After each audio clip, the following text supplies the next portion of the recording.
आखिर क्या था वह रहस्य जिसके चलते यह राजा धरती के साथ साथ समुद्र का भी राजा बन गया। नमस्कार दोस्तों, स्वागत है हमारे चैनल पर, जहां हम आपको ले चलते हैं भारत के उन महान राजाओं की गाथाओं के सफ़र पर जिन्होंने इतिहास के पन्नों को सुनहरा कर दिया।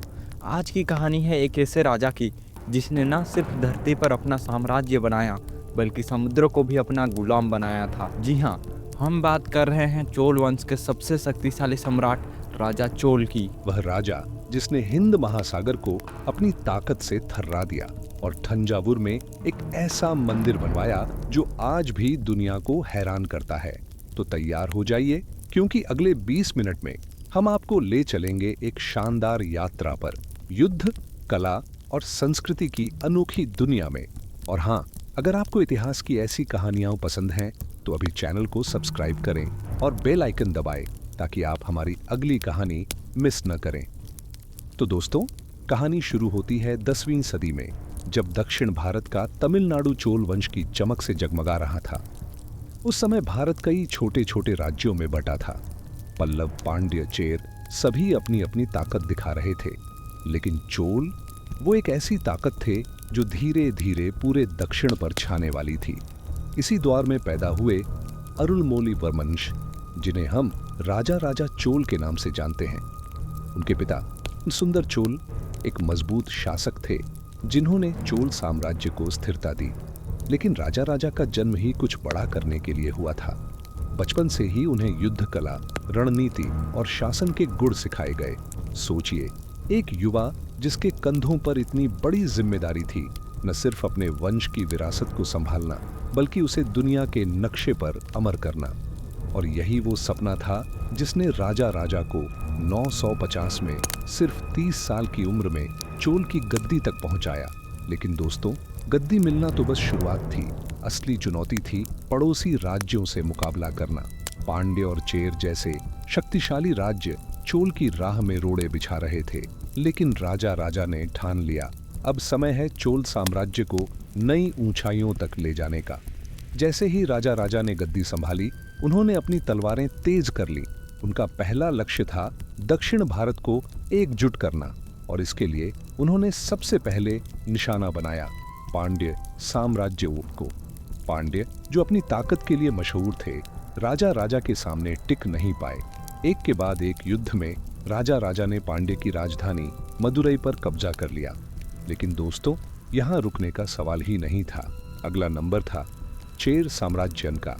चेर, जो आज के केरल का हिस्सा है, वहां भी राजा राजा की सेना ने धावा बोला और विजय का झंडा गाड़ दिया। लेकिन उनकी सबसे बड़ी जीत थी श्रीलंका पर कब्जा। जी हां, राजा राजा ने लंका के उत्तरी हिस्से को जीत लिया और वहां के राजा को हराया। अनुराधापुरम, जो उस समय लंका की राजधानी थी, चोल साम्राज्य का हिस्सा बन गया।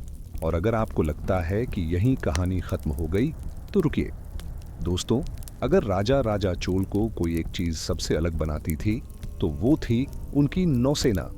उस समय दुनिया में बहुत कम साम्राज्य थे जो समुद्र पर अपनी ताकत दिखा सकते थे, लेकिन चोल, उनकी नौसेना उस समय की सबसे उन्नत और शक्तिशाली थी।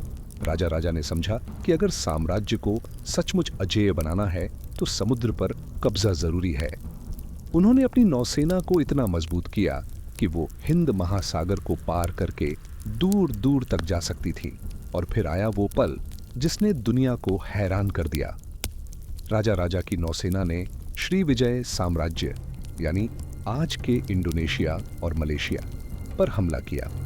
सोचिए, 1000 साल पहले जब समुद्री यात्राएं जोखिम से भरी थीं, चोल के जहाज हजारों किलोमीटर का सफर तय करके विदेशी जमीनों पर जीत हासिल कर रहे थे।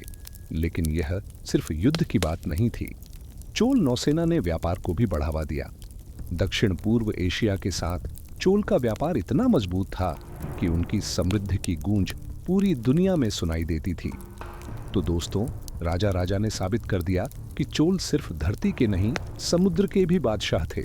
दोस्तों, राजा राजा चोल सिर्फ एक योद्धा ही नहीं, बल्कि कला और संस्कृति के सबसे बड़े संरक्षक भी थे। और इसका सबसे बड़ा सबूत है बृहदेश्वर मंदिर।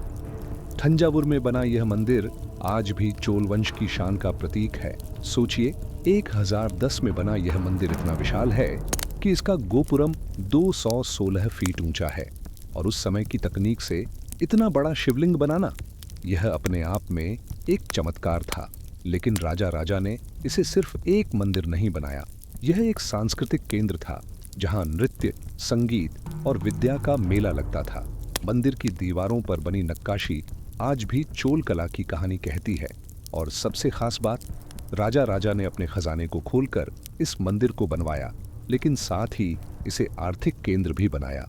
यहाँ व्यापार और सामाजिक गतिविधियां भी होती थीं। इसके अलावा राजा राजा ने साहित्य और शिक्षा को भी बढ़ावा दिया। तमिल भाषा और साहित्य उनके समय में फला फूला, यानी एक ऐसा राजा जो युद्ध में शेर था और संस्कृति में सूरज।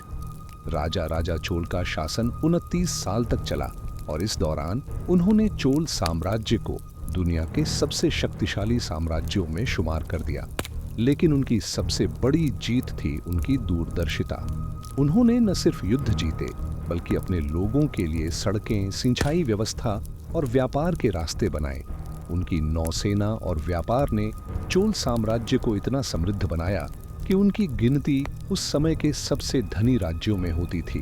उनके बेटे राजेंद्र चोलवन ने उनकी विरासत को और आगे बढ़ाया, लेकिन राजा राजा ही वो नींव थे जिस पर चोल साम्राज्य की इमारत खड़ी हुई।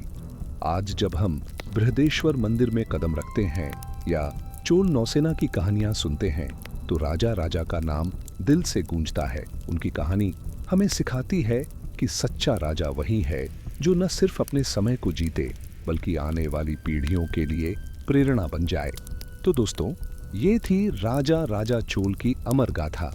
एक राजा जिसने समुद्र को जीता, कला को सहेजा और इतिहास को हमेशा के लिए बदल दिया। उनकी कहानी हमें याद दिलाती है कि सपने कितने भी बड़े हों, मेहनत और लगन से उन्हें हकीकत बनाया जा सकता है। दोस्तों, अगर राजा राजा चोल को इतिहास में कोई एक चीज सबसे अलग बनाती है, तो वो है उनकी चोल नौसेना बीटे।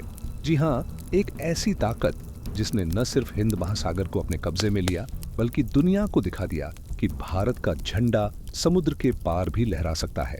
तो चलिए, आज हम गोता लगाते हैं चोल नौसेना की उस शानदार दुनिया में जिसने राजा राजा को समुद्र का सिकंदर रोल बनाया। सबसे पहले बात करते हैं कि आखिर चोल नौसेना इतनी ताकतवर कैसे बनी। दोस्तों, राजा राजा चोल से पहले चोल वंश के पास समुद्री ताकत तो थी, लेकिन वो इतनी संगठित नहीं थी। राजा राजा ने इसे एक नया रूप दिया। उन्होंने समझा कि समुद्र सिर्फ व्यापार का रास्ता नहीं, बल्कि युद्ध का मैदान भी हो सकता है।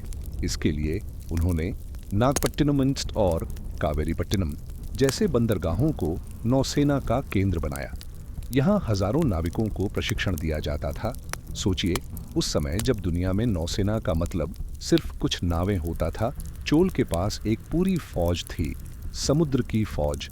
चोल नौसेना में अलग अलग तरह के लोग थे। नाविक जो समुद्र की हर लहर को समझते थे, युद्ध विशेषज्ञ जो समुद्र में तलवार और भाले चलाते थे, और इंजीनियर जो जहाजों को मजबूत बनाते थे। राजा राजा ने इन सभी को एकजुट करके एक ऐसी सेना बनाई जो न सिर्फ भारत में बल्कि विदेशों में भी दुश्मनों को धूल चटाती थी। अब सवाल ये है, चोल की नौसेना इतनी खास क्यों थी? जवाब है उनके जहाज। दोस्तों, चोल के जहाज उस समय की इंजीनियरिंग का कमाल थे। ये जहाज लकड़ी के बने होते थे, लेकिन इतने मजबूत कि हिंद महासागर की तूफानी लहरों को भी झेल सकते थे। इन जहाजों में बड़े बड़े पाल लगे होते थे जो हवा की दिशा से जहाज को तेजी से चलाते थे। कुछ जहाज इतने बड़े थे कि उनमें सैकड़ों सैनिक, हथियार और रसद ले जाया जा सकता था। और सबसे मजेदार बात, चोल के जहाजों में नक्शे और दिशा सूचक यंत्र का इस्तेमाल होता था जो उस समय के लिए बहुत उन्नत था। इन जहाजों को बनाने में तमिलनाडु के जंगलों की मजबूत लकड़ी जैसे सागौन का इस्तेमाल होता था और हर जहाज को बनाने में महीनों लगते थे। राजा राजा ने अपने बंदरगाहों में जहाज बनाने की पूरी फैक्ट्रियां खड़ी कर दी थीं। सोचिए, 1000 साल पहले इतनी उन्नत तकनीक, ये था चोल साम्राज्य का जादू।